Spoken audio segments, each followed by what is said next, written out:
যার দিকে তাকিয়ে এই আয়াতটি 3 বার পাঠ করবেন, ওই ব্যক্তি আপনাকে পাগলের মতো ভালোবাসবে, আপনার কাছে ফিরে আসতে বাধ্য হবে 100% ইনশাআল্লাহ। এবং ওই ব্যক্তি আপনার বাধ্য হবে, আপনার বশ হবে। আপনি তাকে যেভাবে বলবেন সে ওইভাবেই চলবে। হ্যাঁ, গুরুত্বপূর্ণ একটি আমল আপনাদেরকে সকলকে শিখে দেওয়ার চেষ্টা করব। আপনারা ধৈর্য সহকারে এই ভিডিওটি সম্পূর্ণ দেখার চেষ্টা করবেন। সম্মানিত দর্শক, যারা এই আমলটি করতে চান তারা অবশ্যই এই ভিডিওর কমেন্ট বক্সে কমেন্ট করবেন। আপনাদের জন্য আমি বিশেষভাবে দোয়া করার চেষ্টা করব, যাতে করে আল্লাহ তাআলা আপনাদের মনের আশাগুলো পূরণ করে দেন। সম্মানিত দর্শক, যারা এই চ্যানেলে নতুন আসছেন, এখনও পর্যন্ত চ্যানেলটি সাবস্ক্রাইব করেন নাই, ইসমি টিভি চ্যানেলটি সাবস্ক্রাইব করে পাশে থাকবেন। এই চ্যানেলে আরও নতুন নতুন ভিডিও আসবে, আমলি দোয়ার ভিডিও আসবে ইনশাআল্লাহ। আপনারা চ্যানেলটি সাবস্ক্রাইব করে পাশেই থাকবেন। সম্মানিত দর্শক, তো আমরা এই আমলটি কখন করব, কিভাবে করব, করলে কি লাভ হবে? হ্যাঁ, আমরা যে কোনো সময় এই আমলটি করতে পারি, তবে আপনাকে পবিত্রতা অর্জন করে আপনাকে আমলটি করতে হবে।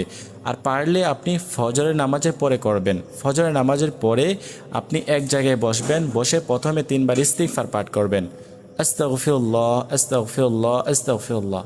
তারপরে 3 বার দুরূদ শরীফ পাঠ করবেন, যেই দুরূদ শরীফ আমরা নামাজের মধ্যে পড়ে থাকি, যেরকম আল্লাহুম্মা সাল্লি আলা মুহাম্মাদ ওয়া আলা আলি মুহাম্মাদ কামা সাল্লাইতা আলা ইব্রাহিম ওয়া আলা আলি ইব্রাহিম ইন্নাকা হামিদুম মাজিদ। আল্লাহুম্মা বারিক আলা মুহাম্মাদ ওয়া আলা আলি মুহাম্মাদ কামা বারাকতা আলা ইব্রাহিম ওয়া আলা আলি ইব্রাহিম ইন্নাকা হামিদুম মাজিদ। 3 বার দুরূদ শরীফ পাঠ করবেন। যারা এই দুরূদ শরীফ পারেন না তারা শুধুমাত্র সাল্লাল্লাহু আলাইহি ওয়াসাল্লাম কইবা পাঠ করে নেবেন। সাল্লাল্লাহু আলাইহি ওয়াসাল্লাম সাল্লাল্লাহু আলাইহি ওয়াসাল্লাম সাল্লাল্লাহু আলাইহি ওয়াসাল্লাম। তারপরে আপনি এই আয়াতটি তার দিকে তাকিয়ে, যখন আপনার ওই ব্যক্তি আপনার সম্মুখে থাকে, ওই ব্যক্তির দিকে তাকিয়ে আপনাকে আমলটি করতে হবে। পারলে আপনি ওই ব্যক্তির দিকে তাকিয়ে যদি সময় থাকে তাহলে দুরূদ শরীফ ইস্তিগফার পাঠ করে নেবেন। আর না হয় আপনি শুধুমাত্র দোয়াটি 3 বার পাঠ করবেন।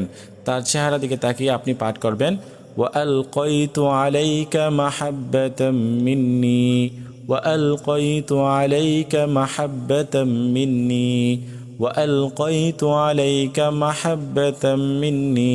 কয়বার? 3 বার পাঠ করবেন তার চেহারা দিকে তাকিয়ে। পরে আপনি শেষে আবার 3 বার দুরূদ শরীফ পাঠ করে নেবেন।